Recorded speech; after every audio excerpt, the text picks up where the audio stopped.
Hey, what's going on, everyone? Today's March 23rd, 2023. We're going to talk about Balaji, who was once a former chief technology officer at Coinbase, now venture capitalist, who is betting that Bitcoin is going to be at $1 million in the next 90 days. Now, of course, it has garnered a whole lot of attention. I want to try to give you some information as to why he's stating Bitcoin is going to be $1 million in the next 90 days.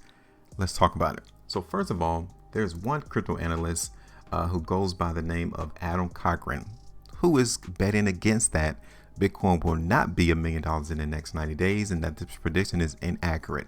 Now, why would he say that? Why would Adam say that it is inaccurate that Bitcoin is going to be $1 million in 90 days? Now, in order for Bitcoin's price to go from $27,000 or $28,000 now to $1 million, that would have to insinuate that the market is going through hyperinflation automatically. For the price to go from upper $20,000 to $1 million in the next 90 days, there's a lot of issues going on in the economy, and I question it will be a world economy that's going through a whole lot of pressure. But Adam is trying to bet against that off of historical information, right? So you guys can see right here, I got to highlight an article voicing his disagreement with Balaji. Bold prediction that Bitcoin is going to reach $1 million in 90 days. Now, it's rooted in historical data. Okay, this is how Adam is thinking that Bitcoin is not going to be $1 million in 90 days. Is he's going off historical data.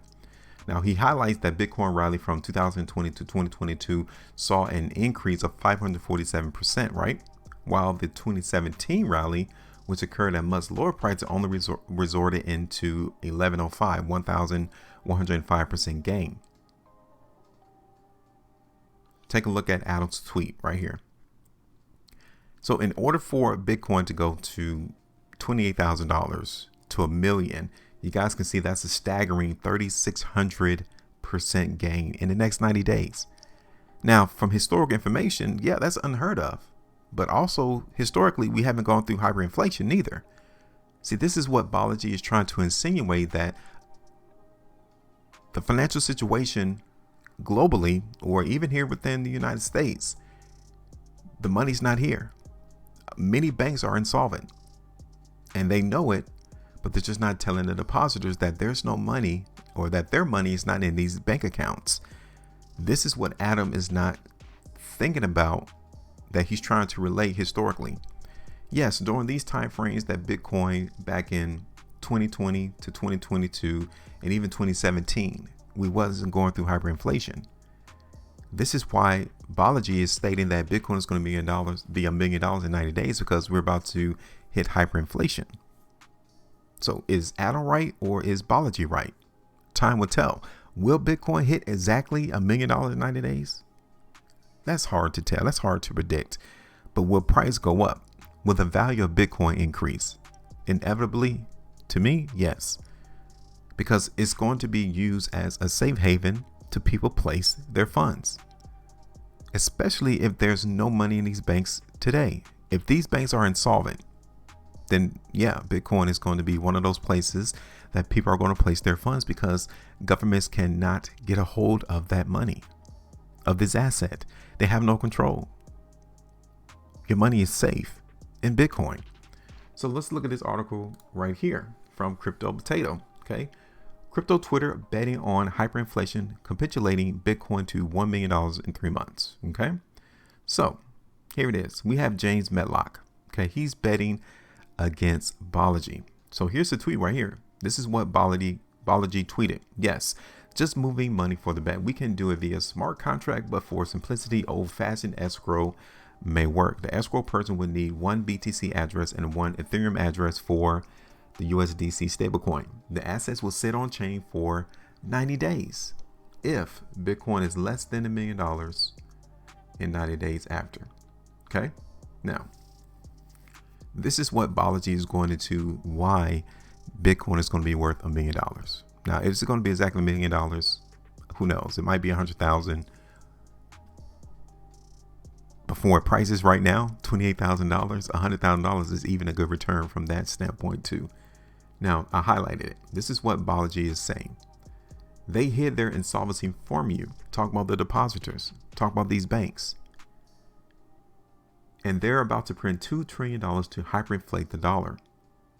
So buy Bitcoin now and get your coins off exchanges. This is what he tweeted on March 16, 2023.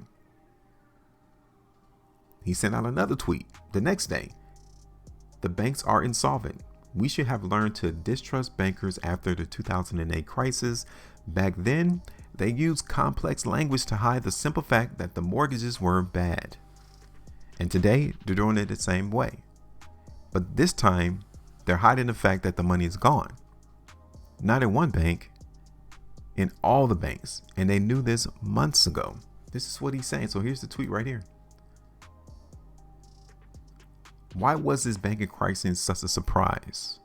Is it really your job to due diligence your employer's bank financials? Aren't you paying for regulators to do that? These are questions that he's posing to those who's reading it. Unfortunately, the regulators were captured.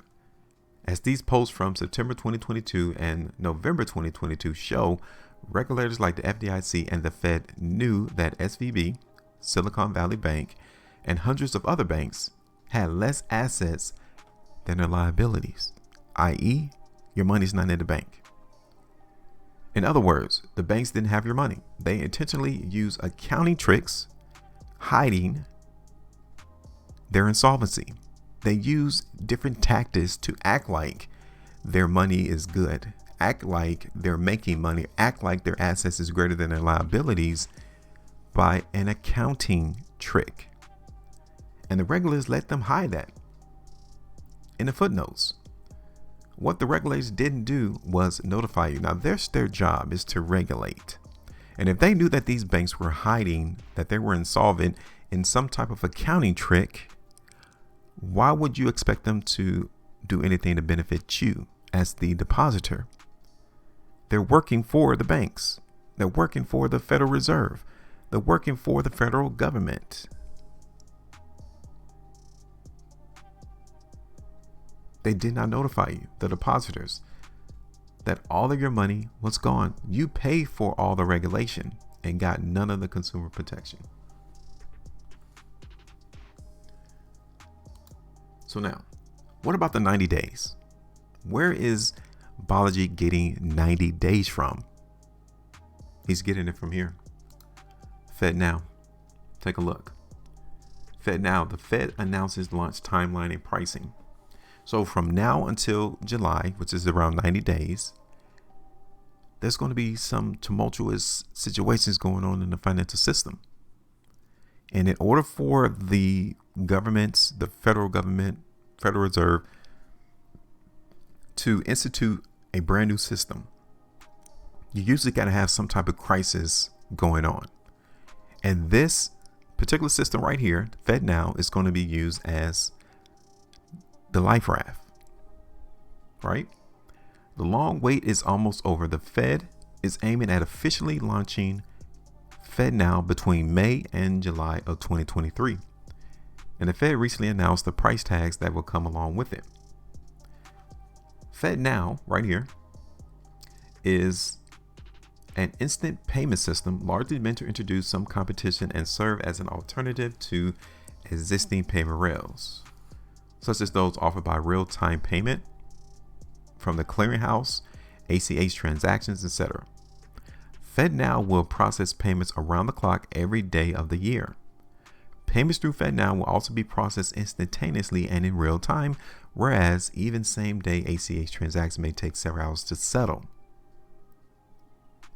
FedNow promises to offer a significant improvement over traditional payment processes, which are often more costly and without instant settlement. The Fed has designed FedNow to offer businesses and consumers quicker access to funds, greater flexibility, and lower costs. This is what's going to lead to the central bank digital currency.